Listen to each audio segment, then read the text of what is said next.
G'day and welcome to the Off-Chain Podcast. Don here with you. Our guest today, Gus, is CEO of Ultra, building the Netflix of gaming by gamers for gamers. A serial entrepreneur, Gus has scaled and led many startups to successful exits. We're really keen to talk with him about his experiences, how gaming is letting us down, and why we need an ultra gaming ecosystem that benefits gamers, developers, and creators. Let's dive in.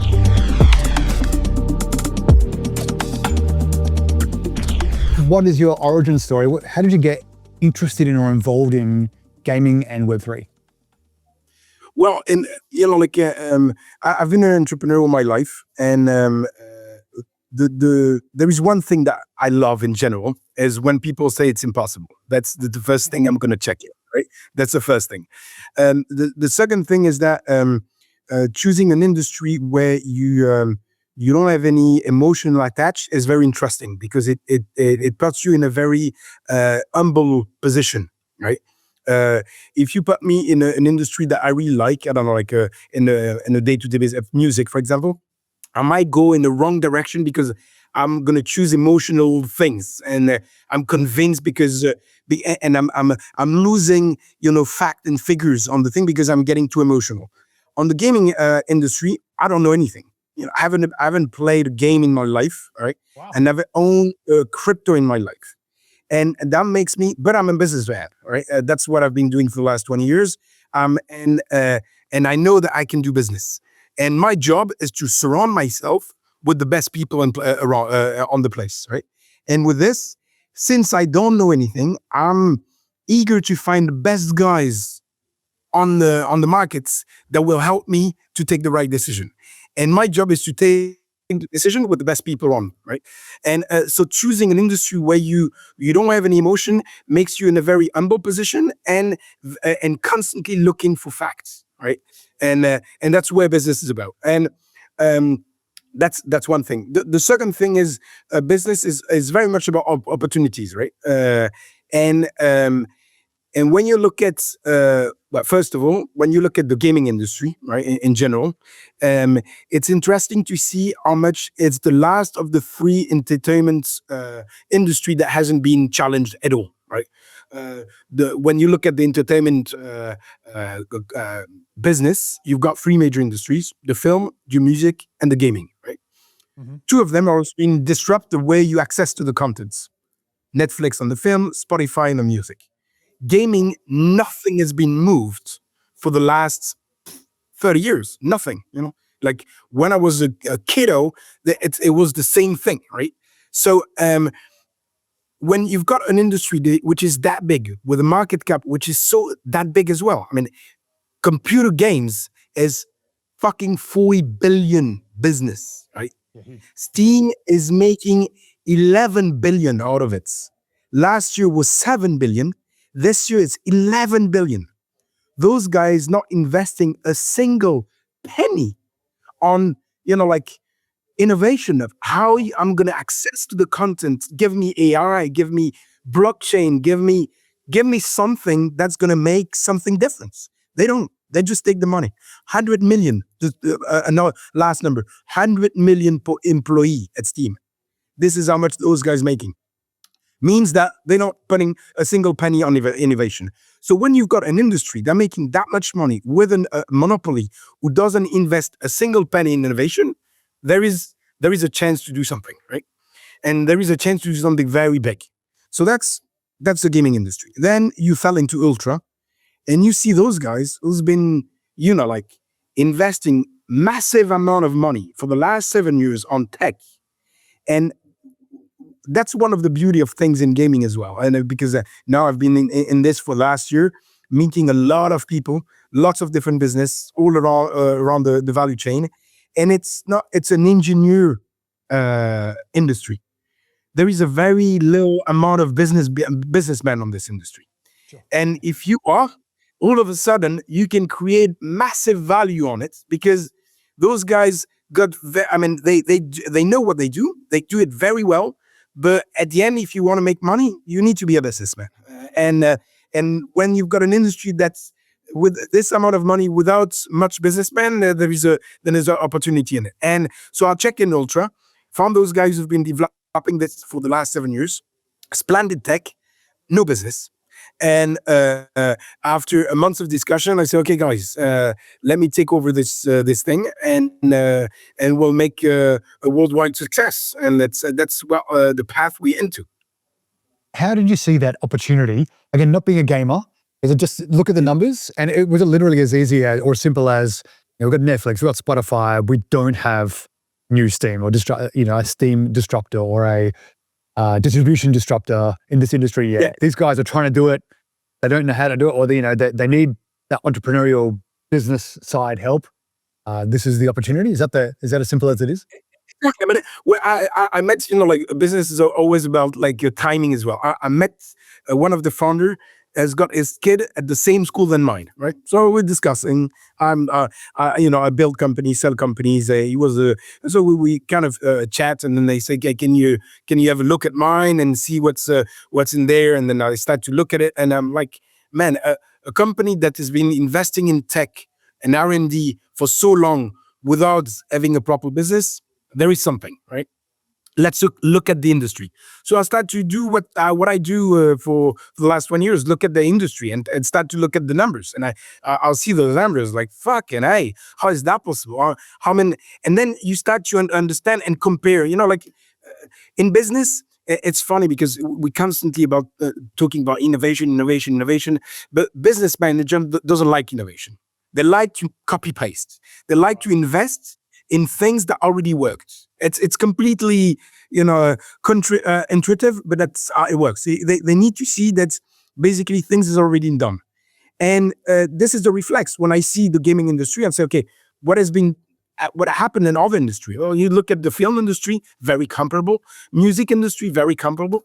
And you see that basically it's not the content that has changed. It's the way you access to the contents. And this is where the gaming industry hasn't done anything. Then you look at what's happening on the market today. And basically, who is the clients of those platforms? Yesterday was the gamer, right? It was the gamer because each big publisher who was trying to sell his game by its own and so on and so forth. There was only major publisher that was around there. Today, the world of gaming has got of distribution has got three major clients. One, of course, is the gamer. We're gonna talk about it later. Second is the developers, because there is more and more indie games, and those guys need to be treated properly. Those guys are bringing contents, and they need to be treated because they are one of the three major pillars on the gaming industry. And then you've got the publisher, who's been treated by Steam like shit for the last 10 years. They tried to get out of it, making their own business with selling their games directly. It didn't work. They have to come back to Steam. They are squeezed. Steam's taking 30% out of it. They don't have any data. They are the guys who are taking the risk. Look at the fucking millions they're putting and the years and the risk they're putting on the table. And at the end, they don't have any contact with the clients. Nothing. Steam saying, you place your game there and that's it. I'm taking 30%. Thanks a lot. The exit is there, right? So those are the three type of clients. Yesterday was only the gamers. Now you've got those two guys. So, and when you look at what has changed on the markets, is those clients normally was only gamers. Now you've got three type of clients. The market also has changed a lot. Back in the in 2000s, what matters was the content. You want to see content, right? Today, what matters, content is a given. What you want is gamification, is moderation, and is personalization. When you go on Netflix, you don't expect to see a porn movie in the middle of the movie that you watch tonight. No, it's a gaming movie. It's a film app, a platform. You could find normal films for your family, right? You go on Steam, you find horrible games there. Right next to a Bambi games, you've got porn games. How is that possible? Right. They managing the biggest entertainment industry, and there is not a single moderation on it. I'm surprised it's still allowed, honestly, right? So the market is completely changed in terms of requirements. What is needed? What am I expecting when I'm going to on a platform, right? When you go on Netflix, you got your own Netflix. Your son's got his own Netflix, and your wife's got his own Netflix, right? You go on Steam, everybody's got the same. Everybody's got the same, and you can find the same thing for everyone, right? So this things of personalization and moderation is essential. And next, of course, the notion of gamification, which is extremely poor again in terms of for a gaming platform. Then the last thing, which is the last but not least, is the gamer. The gamer yesterday was a player. It was the guy behind his computer playing games. Today, it's not at all about the player. It's about the player, the viewer, and the content creator. Viewers for the gaming industry is as much as important as the gamer. Yeah, Because if you build a game today, which is very theoretical, but you build a game which is only fun to play but completely uninteresting to watch, you're gonna have a game that's gonna fail, right? So the notion of taking care of the viewers to have a real interest to watch it, and taking care of the content creators who makes the game lives outside the game is essential, right? And if you not look at those guys, then you're just walking on 2/3 of the gamers. So it's a problem, right? So this is how the market has changed. And so when you see an industry that treats badly their clients and is changing that much, there is obviously something to do, obviously. And that's how I came into on Ultra. Sorry, I'm talking a lot out there. You stop me. Well, man, you're obviously very passionate about this, which is what you want. Someone at the helm of a company trying to disrupt a gargantuan industry. As you're talking, I was wondering, are publishers stuck with exclusivity deals with Steam, or is it just because Steam is so prolific, you have to be there? There is no exclusivity. That's a horrible thing. There is no exclusivity, but he's stuck because of traffic. And it's stuck because nobody's got the choice. But I'm telling you, Steam is as at the same place than Kodak. They're gonna disappear in a snap. Because when you're sitting with such a arrogance of the way you're treating the markets and not willing to put a single penny on innovation and being convinced that what you have, it's what the people's gonna have, and that's it, you're losing. They're gonna lose. Yeah. And it's interesting. basically, wait, no, go for it. Well, I was also thinking in terms of, like if I think, publishers are paying 30% or losing 30% to Steam, very reminiscent of the Apple iTunes, Apple Store, who were one of the original disruptors in our music industry, or at least kind of led to the reality of Spotify now. But there's such pressure for them to open up that or parallel downloads in other app stores, regulatory or legislative kind of pressure, try to get them to open that up. But that's where it's like in a closed ecosystem, but Steam doesn't even have a closed ecosystem. Like I say, there's no exclusivity there. That's simply stuck because of traffic. It seems like it's sinful disruptions. Exactly. And it's they've got a kind of a beautiful model because people are stuck, the user are stuck as well. Because when you look at the thing, they've been buying games for the last 10 years. So people are stuck with a wallet of games inside Steam. And they feel like if I'm leaving Steam, whether I'm leaving this, and there is that even though they're not playing their games anymore, right? But is the notion of I bought it, I'm gonna have it. That's one thing, which is what Ultra is gonna address as well, by the way. But a second thing is the notion of community, which is very different for a platform like Amazon, for example. Amazon, the first client is the same than the last client. Of course, you're more known and all this, but it doesn't change much. For gamers, if you've got 20% of gamers which is on the platform, all the rest is coming, right? So because at the end you want to be at the place where all the other gamers are. If you're buying a chair on Amazon, you can buy it on somewhere else. If your neighbor bought in another website, who do you care, right? Where games is about community, and this is how things can go so fast on disrupting Steam, is that the guy who's going to manage to take the 15% of Steam is going to suck it up in one shot. That's my conviction. Yeah.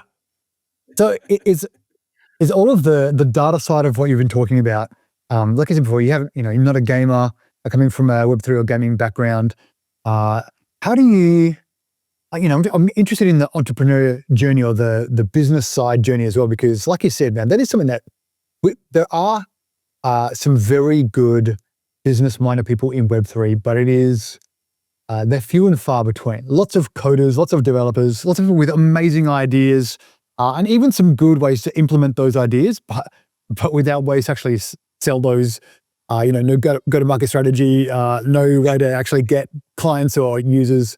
How did you see that? Exactly. So the Web3, it's a very interesting market. First of all, it's getting to maturity, right? When you've got a market which is too immature, it's very complicated to make business. And the Web3 is a beautiful technology to, and I think sometimes the problem is that it's a technology that is being exploited by quick money makers. Absolutely. But at the end, it's a technology, right? It's not a thing to make money. It's a technology that allows to do so many things, right? And if you do it properly, then you're gonna make money, right? But the problem is, it's a technology that's been exploited by quick money makers, and so it's interesting again to see how much even the gaming industry hasn't been really seen by the white collars investors. It's still seen as an industry that is it's for young kiddo that's with plenty of buttons on their face and playing in the basement, right? So like big investors and institutional investors not going much on games, but for the blockchain is even it's seen as a very dark market, right? Where that's where Trump kind of brought some light in it. And Trump, I think, is the best friends and the worst. I mean, the best enemy and the worst friend, kind of for the Web3 in general. But at the end, he brought some light on it, and I see the way now the classical investors seeing things. They're getting interested. If you look at that in 2 years ago, nobody would have even heard the thing, right? So and it's interesting to see how this market is getting mature by the way they're reacting to problems.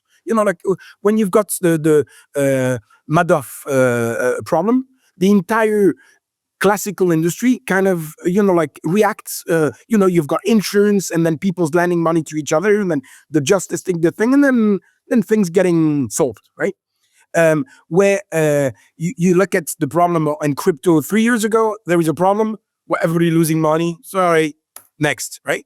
Where you look at the thing that happened to Binance, well, in 48 hours, the thing was solved, right? Yeah. So the way you say, and that's how you see a mature market. And when there is a big shake, how is the market reacting? Is there people ready to lose money to save the situation? That's how you see the market's nature, and that's the situation today on Web3. Of course, still some maturity to come, but it's the moment where you see the Web3 market getting mature. But next to that, now that you regarding the how there is so many developers and not enough businessmen, I think this markets will start to attract classical businessmen who will bring the classical rules of games, right? Oh, yeah. At the end, a crypto, when you look at crypto, what is crypto? Well, it's a currency, right? It's a currency like currency exists, says man is man, right? And the currency's got rules, and not rules because there is a judge who says this is the rule of currency. No, it's a rules of trust, right? So you've got gold. Everybody said, all right, okay, this is the value of gold. So you can give me a chicken, or you can give me a I don't know, a house. It's gold is there. So at the end, if you treat crypto as a currency with the level of transparency, with the level of managing the liquidity of it, managing the volatility of it. When you've got a currency which getting 50% in one day and losing 30% the next day, that's not a currency. That's not a currency. That's just lottery, right? So you need to have things where basically this it brings stability at some point. So managing the buying pressure, managing the selling pressure. This is things that's crypto project owner can manage. It's doable. Dealing with the buying pressure and the selling pressure, you can bring some elements as much as like a national bank will buying his own currency or selling his own currency, or to making sure that they're managing the inflation on it. This is the role of the currency owner. Well, this is the role of any so it is also the role of crypto owner. Meaning that what I mean by this is that the Web3 markets and so the currency which is attached to it will get a big step of maturity by bringing a classical businessman into the game. And this is what's happening, what I can see now, coming now. Like a guy like me who's coming to make business with a Web3, and which is what is beautiful. It's not like any other markets. It's a market that it's got immaturity in terms of business, but a massive maturity in terms of technology. So you bring it, you put a layers of business on top, and it's just gonna kill the game. Again, that's my conviction. How do you think Web3 will attract people more like you who don't have Web3 experience or crypto experience, or don't even have necessarily the vertical industry that they're looking into, but they people who can see opportunity in no business? How will they, if crypto hasn't been fully tarnished by all of the hacks and leaks and whatnot and scams, how do we attract those? Yeah. Well, in a very simple way, getting back to the fundamental. What does it bring? What is the value behind, right? And there's two things: the Web3 technology and the currency that's next to it. People needs to start to invest on project that delivers value with a real value behind, right? Because Web3 at the end, it's a technology that allows different things. Transaction in a very secure way, holding assets in a very secure way, managing to give streamline of money all along the value chain. I'm creating an asset. Well, it can be sell it 100 times. I'm still gonna have a certain ownership on it. So we have to get back on the core value and leveraging on the core value of the technology. That's the first thing. That's exactly what I've been looking at right at first when I come into at Ultra. I say, what is this technology allowed us to do? This is what we're going to do, right? And we're going to bet everything on this. And because at the end, Web3 is like internet. Huh? It's a thing that as long as people didn't get what it brings, everybody see it as a scam. At the moment, everybody sees, okay, understand the value of the technology, well, the thing will be everywhere. I mean, who doesn't want to have a pure safe transaction? Who doesn't want to own his assets on the digital, where everything is digitalized, right? Who doesn't want to have an ownership on an asset that you sell along the value chain? Everyone. So, I mean, the notion of the service that Web3 can bring, it's a no-brainer. It needs to be explained. That's the first thing. The second thing is regarding the currency. And the currency needs to have a utility. It's amazing how much there is tokens without a single utility behind. I mean, at the end, again, a token as a currency, and a currency needs to have a value. I mean, a utility. I'm having dollars. I know I can buy petrol. I know that I can get out of the US and having being recognized in Japan or in Europe. And if I'm giving my dollar in the bank in Europe, he's going to give me euros. And I know that if I'm buying a color, I'm not going to have like 10 cents the next day. I know also that I'm not going to have $50 in my pocket the next day. But I know that what I'm buying, So this notion of hyper fluctuation is not serving crypto. You need as much as gold. You're buying gold today. You know that if you stacking it for the next 20 years, you could have more gold. Normal business, right? But you cannot trying to buy gold and say, okay, tomorrow I'm gonna have the double. That's how it works, right? Yeah. So same for crypto. We need to have this stability, because when you've got a super inflation capacity, to same for deflation. It's come and goes. So basically you need to have a real utility. One thing that's interesting behind the crypto, and we'll come out with our tokenomics very soon on the market, is that to understand that a currency is always linked to certain fundamental. And when you look at the dollars, right? If it's linked to the global economy, right? Most of crypto, as the Bitcoin, is linked to dollar, because when the dollar collapse, the crypto collapse, right? And it's normal because it's linked to the global economy. What's interesting with the gaming industry is that it doesn't fit with the global economy. You've got the COVID, the entire world economy collapsed. The gaming industry raised. Right? Yeah. You've got war in Ukraine, the entire world economy is collapsing as well. Gaming industry, stay the same, doesn't change anything. So the moment you see that, in fact, there is an industry that does respond to the global economy rules, well, at the end means what? Means that it needs to have its own currency, which is linked to the fundamental of this industry. And the fundamental of this industry is not how much money people's making per month, as the global economy, is not how much petrol is coming out of the earth, that's the global economy. It's linked to the number of gamers who's playing per day. That's it. You've got hundreds of million players, the economy's go a certain piece. You've got 200 million players, it's got another piece. That's as simple as that. Gamers is our petrol. That's tomorrow, our token will be linked to the number of players in the world, because we want to be the gaming currency. And if you want to be the game currency, you have to be linked to the, like the under layer that makes you work, which is the number of players around the world. And that's also where I think a token will serve more and more the worldwide, because we've got a type of currency that can be much more linked to the reality of the economy that it serves. Right? The moment you could have a token on the film industry.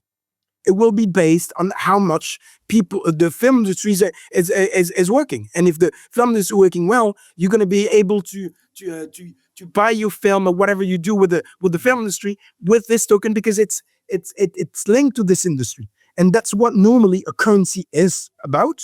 It needs to be linked to how your industry is doing. So yeah, that's my vision regarding the Web3. I hope I answered your questions. Again, No, I think so. It made me also wonder then, based on your answer, for Ultra, is this a case of, I'm just wondering, why hasn't it hit the meta already? What has been the thing is it a timing thing? Like, I know some businesses or verticals, as soon as AI came on the scene, it really, the floodgates opened and they were off, they're on the races. What was it for Ultra, or what is it for Ultra that's what domino needs to fall before? That stuck them for so long. That's what you're asking you the question, right? Why isn't Ultra succeed before, right?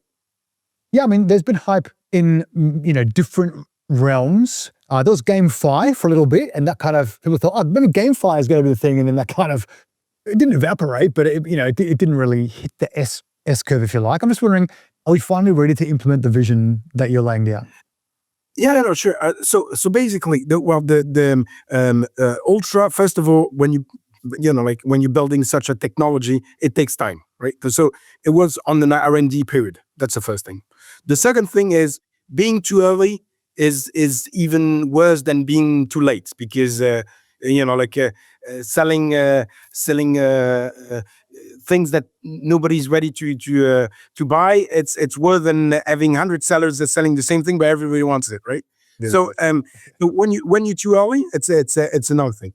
So in terms of, first, R&D, second of all, probably too early in terms of technology, and a third thing, again, it's it's about the bringing the right layers. It's like many other tech companies was missing the business layer. That's it. You can have the best tech ever if you don't have a business strategy. Well, it's not going to sell. That's it. It's simple as that, right?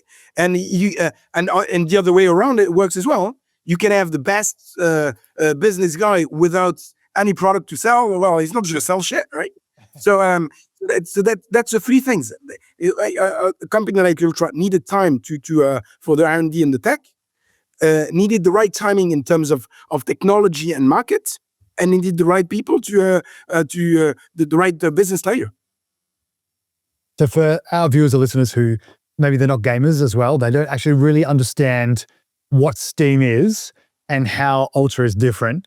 And maybe what is, I probably should have started here for the non-gamers who are listening.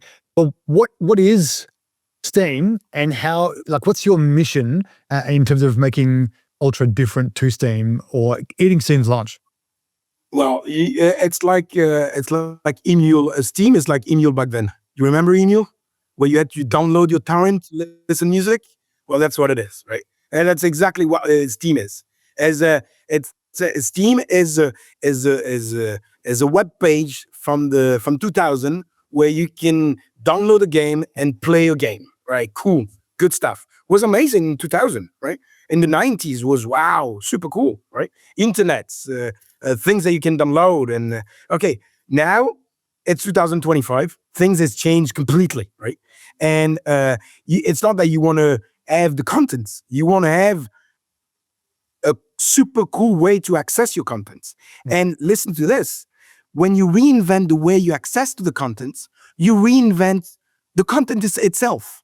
And people is eager to see change in terms of content as well. By the way, you're changing the access of the content. Let me explain. Netflix. Back then, you were sitting on your sofa with your family all together. You press play, you watch the movie from A to Z. You give back the CD to the DVD store, right? Yeah. Today, so a big production, building a movie, putting on DVDs, watching it. That's it. Today, how much the content has changed. Series, right? Series is possible because of Netflix, right? The way you're consuming a movie, I'm betting you're watching maybe 3 or 4 movies at the same time. One with your wife that you press pause because you were tired. The other one just by yourself because it's a thing that nobody likes, but you liked it. But you had a phone call for business and you press play, you press pause, or you play it later. The other one is a series that you're watching with your son, so the way you're consuming the contents is changing the way the content itself. Yes, and right. The way Netflix is producing movies is completely different the way the movie was producing before Netflix, because they changed the way you access to contents. Music industry. Back then, you were buying, an album, right? So people were like, yeah, well, an album is 20 songs because people's buying this on the CD. You press play on your living room, you're putting the CD, you press play, you listen to the album entirely. Today has nothing to do with it. Yeah. Singers not producing album anymore. They're producing songs. And they're producing fits, there is a constantly singer that's singing together, because it's changed the number of fits, so the number of singers singing together on a same song as exploding regarding 25 years ago, because the people's changing the way they're consuming music, right? So by changing the way you're accessing to the contents, you're changing the content itself. And people as consuming games in the very way, in the same way for the last 40 years.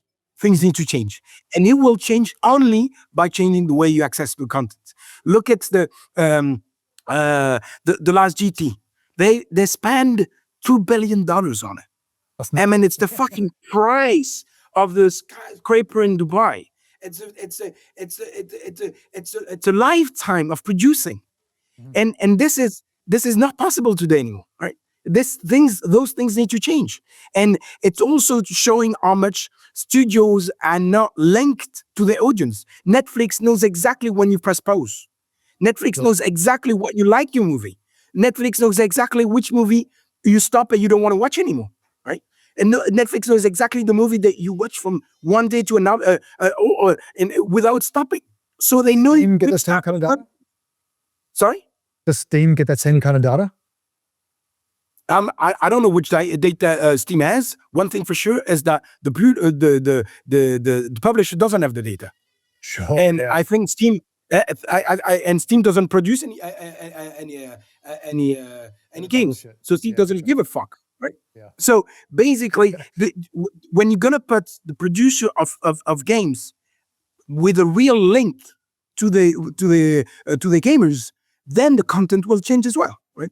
So it's basically it's a need of the industry that Steam collapse. That's where we're here for.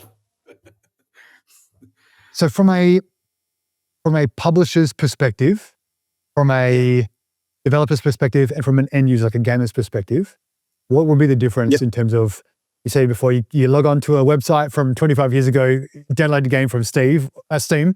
How is it different with Ultra? Well, in terms, because today the new product of Ultra hasn't been deployed yet, right? So there is a massive things that we've been working on. So it's in terms of users, it will change completely. Forget about a website that's proposing you games to download. Forget about that. Yeah, I don't want to spoil. I don't want to tell you what it is. I'm just telling you that the way people's gonna access to the content will be drastically different with AI every fucking where, because the maturity of AI for games are there. So the next generation of Ultra AI will be everywhere, and the way you access the content, forget about websites. Just things will be completely different. That's for the users. For the publisher, well, all of a sudden he's going to have a link with his user. He's going to have access to the data. He's going to Ultra will be there to help him to do his job. His job, which is creating good games. That's his job. With a smoother risk, because then he's going to be able to do more games, right? So that's where Ultra will be about, is to help those publishers to do a better job. And then for developers, same thing. Developers, what they need is to be famous. They need to have technological breaks. That's what they need. They need technological breaks to make movies fast, games faster and better for the players, and being seen and known. That's what we're going to bring for the developers. So it's and for the users, like as I said, forget about the website, forget about everything what you can think about. Things will be completely different. What about things like on-chain rewards, NFTs, those kind of things? Again, in the gaming landscape over the last 5 or 6 years, there's been a lot of talk about that, interchange, coming out of one game, going into another game, those kinds of things. How are you viewing these things? Well, it's very simple. Humankind has been working and enjoying things with rewards. Game is very simple. There is two things. You want to win and you want to be recognized. That's the simple thing. You play football with your friend, right? You want to have fun. Not you don't want to play with a jerk, right? You want to have fun on the play field. And at the end you want to win, right? But if you don't win, you had a nice game, right? So it's two very simple things. Games is about having fun and winning, right? So, and winning, what it is being recognized, right? Recognized is rewards. So there is plenty of way of being rewards, as to your dad say, wow, you play super well football. And then the next level is that, wow, I'm happy I'm going on the next league. And then, wow, I'm earning money. And then, wow, I'm a fucking millionaire. And now, wow, I've got my face all over the fucking planet. And because I'm a god of football. But it's all different layers of rewards, right? Sure. Well, for gamers, it's the same thing. The beginning is I'm earning points. I'm earning things. There is something that recognized me as a good player. And when I'm in this, it needs to have value. value from the recognition of your dad is that you're happy because your dad is happy from you, right? The value of money is that you can buy a house, right? Well, if you got recognition from the games, you need to get things that allow you to do something with it, right? So all of the entire Ultra is built to recognize the players. I mean, and that's another fucking crazy thing. Look at the how much this game, this industry hasn't been watched properly. Everybody knows Nadal, right? You can ask anybody around the planet. Rafael Nadal, he's a tennis player. Even though you don't like tennis, you might not even watch tennis in your life. You know that who's Rafael Nadal, right? Who knows who is the world champion of Fortnite? Nobody. Even the people's playing Fortnite, they don't even know who is the world champion. They don't know. Well, this guy's got a reach which is 10 times bigger than Rafael Nadal, and nobody knows him. Well, I think it's time to make a clear recognition, a clear way of starification of players.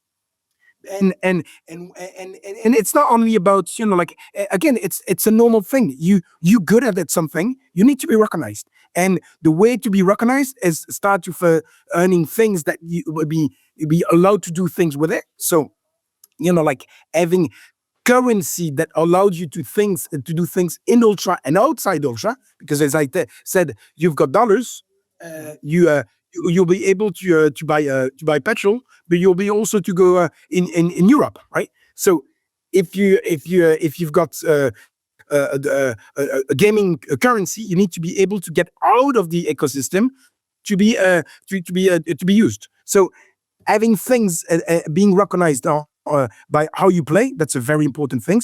The way of bringing assets to one game to another, I think the maturity of the business is not there yet, for a very simple reason. You're the owner of Counter-Strike, and you're the owner of Fortnite. I mean, you buying something in Counter-Strike, why would you like to have this weapon being able to be used on Fortnite, and then you're not going to spend money in it, right? So the moment it's going to change, as we talked about earlier on Apple, is the moment where the European Commission is going to say, well, your game is an ecosystem, and any assets need to be able to be brought in without you taking a commission on it, because that's the law, right? Before this, there's no reason, as much as Apple didn't, as much as any other guys on the digital market that did, as long as there is not by law, there is no reason things will change. But one thing that's good is that when you've got a good ecosystem that brings all this, where you can bring your assets and your rewards and your earning from all those different games to do things inside the ecosystem, and so being able to transform your point into things that you can buy on other games, that's possible. But bringing assets from one game to another, you need the bridge in between, which is Ultra. How has Steam not done this already?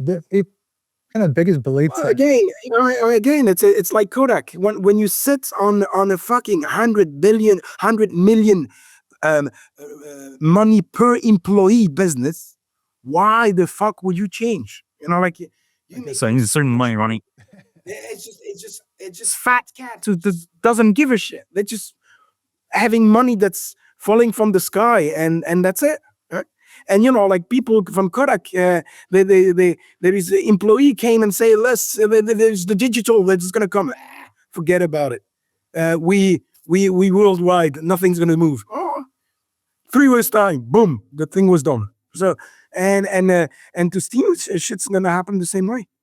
And it's well, we're happy that there's such a fat cat there, because that's gives us the opportunity to kill them. So in terms of your strategy, are you thinking like a bottom-up strategy, get the users in, and that'll move the publishers onto your platform, and then you hit a critical mass and then you get everyone? Or are you going for the big games, big players, big publishers, get them over, or trying to get a critical mass of indie people who just... How are you going about it? Business, business is about reproducing things that worked, right? What did Spotify did? What you can kill, make business with it, right? They brought Sony, Warner, those guys in because they couldn't kill them. And Sony Warner said, well, we have to make a move. Well, same shit as Ultra. Same shit. You know, we've got those big guys. We need to play with them. And we're going to play with them because we've got things to give them and they got things to give us. So it will be a win-win situation. But those guys will jump on board. So that's regarding the publisher. Regarding the users, well, you know, like there is different things. We need to address the fact that they've got assets inside Steam, and they've been stacking this asset for a couple of years, and we need to find a way to reimburse them. It's going to cost a lot of money, but at some points, you know, if you want them in, you want them in. And again, you don't have to get 100% of Steam. As I said, 10, let me say, even 6% of Steam, they dead. Because the people that's gonna come will bro all the rests in Ultra. So I don't need to pay every the 100 millions of Steam players. I need 6% of them, and the rest will go. Do you reckon there's 6% of gamers into crypto? Do you have that data? Again, it's the same thing. Well, you know, like at the end, people doesn't care about crypto or what it is. They need a currency. They need to make exchange, right? People always say trade, right? So if you say to a Web2 player, buy me crypto, he never owned crypto, doesn't know what it is, and say, wow, this thing with the Donald Trump token that's collapsed, I heard about it, but I don't know what it is. You know, that's not how you convince people. No, you say, basically, Ultra is a gaming platform, right? We distributing games. You come in there, there's different currency. You can buy in euro, you can buy in US, you can buy in Bitcoin if you want it, right? And the moment people understand that there is a better value by trading in crypto, everybody's going to go in crypto. As much as when you're making trades on the stock exchange, at some point it's better to have dollars to buy things in dollars, right? Oh, it's very simple, right? You can keep buying in euros, but you're getting fucked along the way, right? So at some point, people's going to deal with our token because it's more interesting. I'm not going to push them to do so.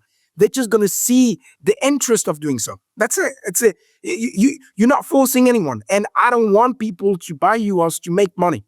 No, I want people to buy US because US has got a utility.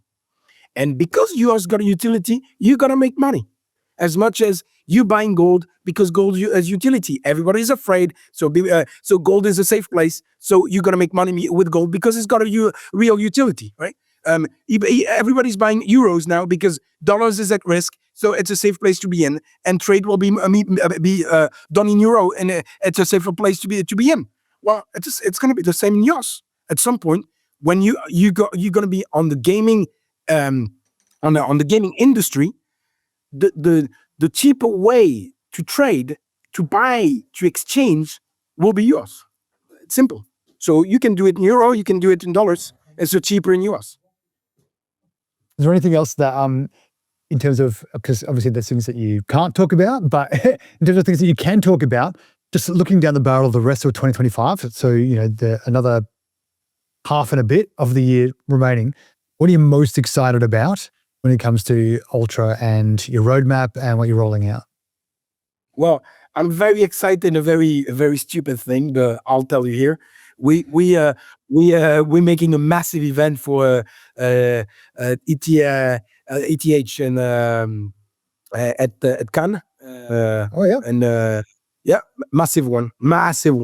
And that's I'm happy, excited about. We just rent like a floating boat middle of the sea, right in front of the casino, and we're bringing DJ art makers, digital art makers, and that's where we're gonna bring all the news. So I'm very excited about this event. That's just a fancy one.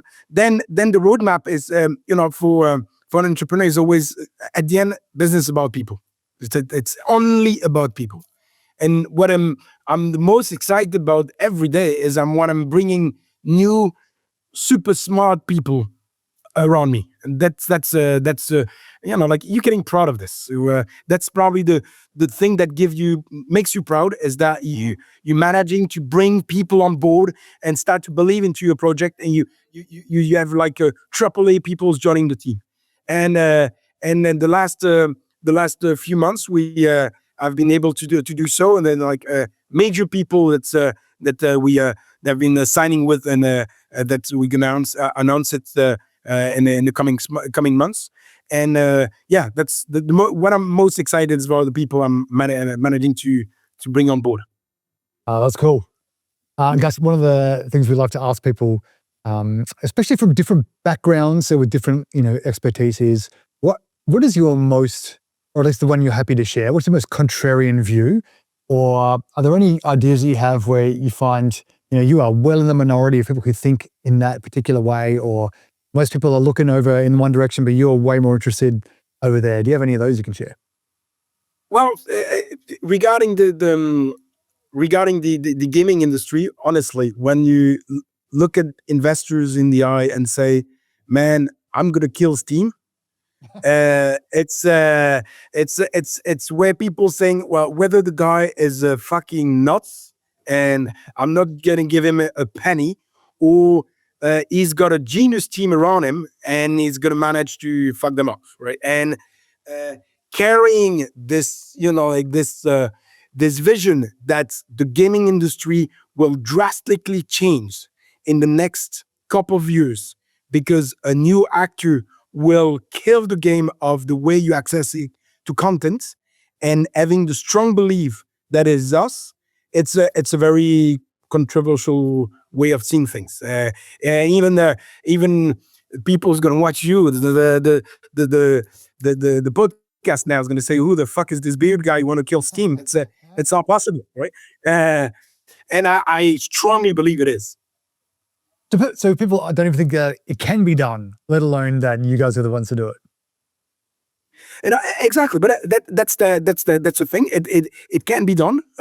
Is it us? Well, at the end, it's all about timing and having things cards in your game that other doesn't. Right. That's it. When you know that something's going to happen, who's got the best game? Right. You're playing poker. At the end, someone's going to win. Right. Who's got the best card to play? Right.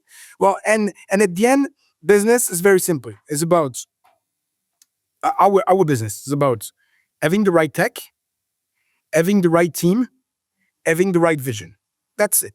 It's simple. Then the money. But if you've got this, money will flow, right? So it's not about money. Money is just a mean. It's having the right tech, because tech takes time to develop. The right people, because it takes guts to join a project, right? And the right vision to have the right direction to go, right? And if you got this, then you've got fucking 3 ace in your game. So people has got maybe other ace, and you're not sure that ace will fall on the table.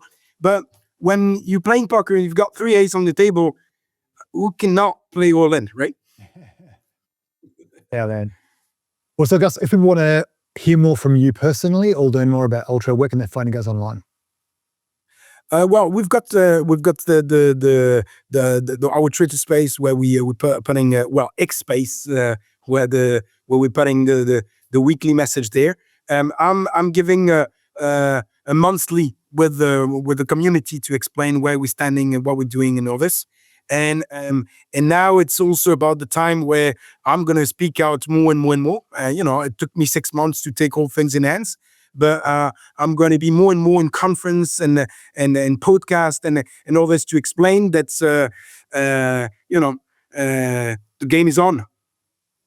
So when can a user jump on and start playing games? Well, they go fast, because I'm about to shut down Ultra in terms of new users. Only actual users will be able to log in on Ultra and will be able to enjoy Ultra as it is today.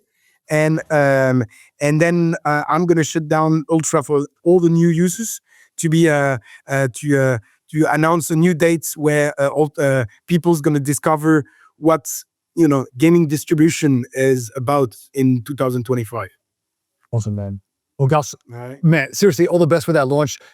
Gargantuan vision, and really all the best in making that happen. Obviously, it's an industry and a kind of section of that industry ripe for disruption. And like I say, I think you got the tech and the team to do it. So all the best, man. Looking forward to hearing more from you this year about Thanks a how lot. we're going about. And thank you so much for your interest. Entrepreneur needs people like you. You're those guys who's just going at the beginning, getting interested, giving the voice and on what's those people doing. So we need the press and the people like you to put some light on what we're doing. So job like you is essential for ambitious projects like Ultra. So thank you very much for that.